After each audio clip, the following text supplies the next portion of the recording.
Yes, darling. Magluluto ako ng hipon. Ito na siya, lutong hipon. Yan. Lagyan lang natin ng bawang. Siyempre, mantika, bawang. Hintayin natin mag-brown siya. After na medyo nag-brown na yung ating bawang, ilagay natin ang ating hipon at timplahan natin ng mga pangtimpla, bitchin, at saka yung magic sarap lang.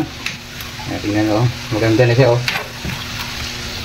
Ito ang ulam natin ngayon mga ka-darling. Yes, darling, para ganado tayo kumain. Ito, masarap kumain din ng hipon kung pagganas kain. So, 2 araw na lang. Eleksyon na, diba? 2 araw na lang. So, pipili tayo ulit ng mga opisyalis natin na handang magnakaw. Siyempre, ibuto natin yung mga mabait.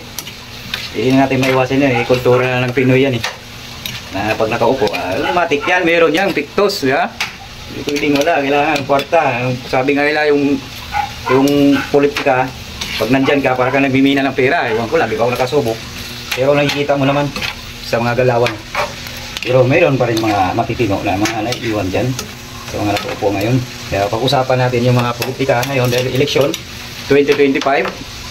So eleksyon ng mga senador, mga mayor, congressman, konsehal. Eleksyon ngayon nila. So mag-ano tayo ng tamang ibuboto. Naramdam natin na parang very good naman to at saka mabait yun. Kaya dapat maging wais tayo sa mga pipiliin natin. Kung bibigyan kayo ng pera, gagapangin kayo, tanggapin nyo. Tanggapin nyo, basta nasa inyo ba, buboto nyo, hindi. Importante, pag nakakuha kayo ng pera, ibili nyo na rin ng mapakinabangan sa bahay. Kaya sigurado yan, pag iinom yan, wala.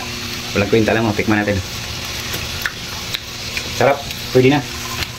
Yes, darling na yan. Dami na, mga halagang lang itong hipon na binili namin. Mga halagang mga 100 to. Pwede na rin, marami na yan. Yes, darling, salamat sa panonood lagi at laging mag-ingat. Kumusta na yung mga followers ko, ng mga gwapo o gwapa, diba? Sa mga batang nanonood dyan. Ito ulam, maganda. Masarap to na ulam. Yes, darling, ito yung ating ngayon nahawakan ni yung bote. Kaya salamat sa panonood, pati-follow po sa mini vlog ko. Ito lang yung Yes, darling. Yes, darling, makikita niyo sa ko, Yes, darling. Salamat po sa lahat, mga Yes, darling kayo, sa mga dyan, advance Happy Mother's Day bukas po. Yes, darling, mga darling natin, mahalin natin kasi yan ang papalakas natin at nagbibigay ng natin sa buhay. Kaya yes, darling na, bye-bye na, luto na luto na, ngamoy na, sarap na, bye-bye na. Yes, darling na, bye-bye.